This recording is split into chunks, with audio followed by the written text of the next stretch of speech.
Saudade veio sem se convidar, veio sem pedir licença.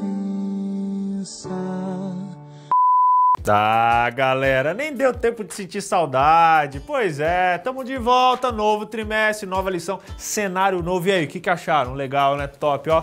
Dá pra mexer pra cá, mexer pra lá. Nem saímos, já estamos de volta aqui no vlog e na página da Escola Sabatina Jovem.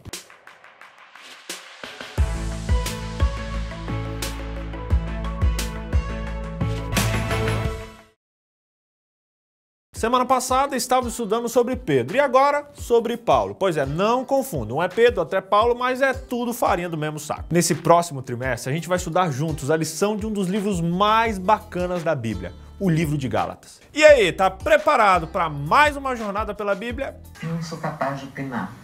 Todo mundo tem um passado que não quer se lembrar. Quem nunca fez alguma coisa que quis deixar para trás, escondido, lá no fundo do baú da consciência, não é verdade? Aquela foto do ensino médio de 5 anos atrás que depois alguém curte e ressuscita. Misericórdia. Ei, tira minha foto aí, que é isso? E o pior é que nem sempre são coisas do passado. Podem muito bem ser coisas do presente. Tipo aquela propaganda do Maurício Matar. Batata show, batata show. Paulo também tinha um passado tenso, na época que ele ainda se chamava Saulo. E é justamente isso que vamos desenterrar hoje. Começa agora o Dossiê Paulo aqui no BJ Repórter. Você já deve ter ouvido falar que antes de Paulo se tornar aquele pregador top, ele foi Saulo, o implacável perseguidor dos cristãos. Era conhecido como Saulo de Tarso. Ele aparece a primeira vez no livro de Atos e fazendo o quê? Ajudando a galerinha que estava apedrejando Estevão. Poxa, gente, Estevão não tinha feito nada de errado. Ele era um judeu bacana, falava grego e tal, e era bem envolvido da igreja, sendo um dos 7 principais diáconos. Acontece que alguns judeus estrangeiros foram morar em Jerusalém. Conheceram o cara e viram suas pregações e acharam que ele estava disseminando umas heresias. Aí deu treta aqui, treta dali, chegaram inclusive a pagar testemunhas mentirosas acerca de Estevão. E sabe o que aconteceu? Estevão morreu. Ele virou um mártir. O que é dele está guardado e ninguém tira dele. Mas ainda que houve uma recompensa, houve uma bênção, porque o sangue dele virou semente, fazendo brotar mais e mais cristãos. Bem feito para Saulo e para toda aquela galera do mal que queria perseguir os cristãos. Tiveram mais trabalho ainda. Eu acho é pouco. Pois bem, depois da morte de Estevão, o vírus do ódio tomou conta de Saulo. Dê uma olhada depois lá em Atos capítulo 8, 9 e 22. O bicho era insano mesmo. Mas como dizem por aí, sempre tem uma luz no fim do túnel. Na verdade, a luz do mundo apareceu para Saulo. A Bíblia diz que na estrada de Damasco, quando Saulo já estava perto daquela cidade, de repente, uma luz que vinha do céu brilhou em volta dele. Ele caiu no chão e ouviu uma voz que dizia: Saulo, Saulo, por que você me persegue?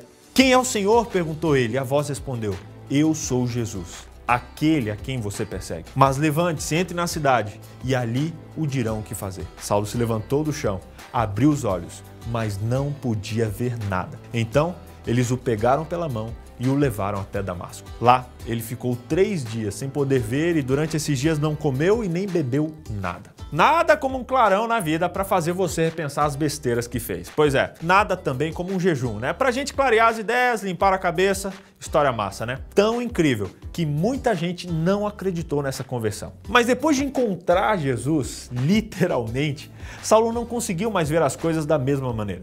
Literalmente também. Durante o encontro com Jesus, Saulo ficou cego e foi instruído para ir para a casa de um homem chamado Judas e esperar por Ananias. Em Damasco, Saulo já chegou um novo homem.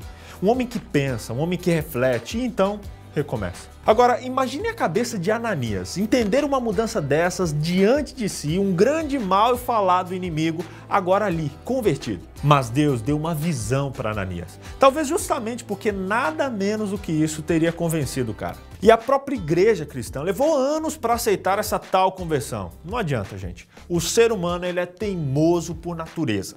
Foi tu que pegou a escova e escondeu dentro da gaveta, Helena. Eu não fui! Depois da morte de Estevão, uma galera cristã correu da perseguição e se refugiou em Antioquia.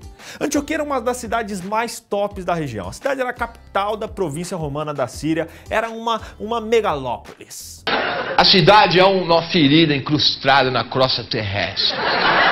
O povo de lá era diversificado, cosmopolita, com gente que tudo quer canto, ou seja, um cenário perfeito para espalhar a mensagem cristã entre os gentios. Era só pregar e deixar viralizar. Assim, a notícia dessa igreja começou a se espalhar. E o restante da história você lê lá em Atos 11, 25 e 26. Depois, Barnabé foi à cidade de Tarso a fim de buscar Saulo. Quando o encontrou, ele o levou a Antioquia e eles se reuniram durante um ano com a gente daquela igreja e ensinaram muitas pessoas. Foi em Antioquia que pela primeira vez os seguidores de Jesus foram chamados de cristãos. Que coisa linda! O nome cristão surgindo daí.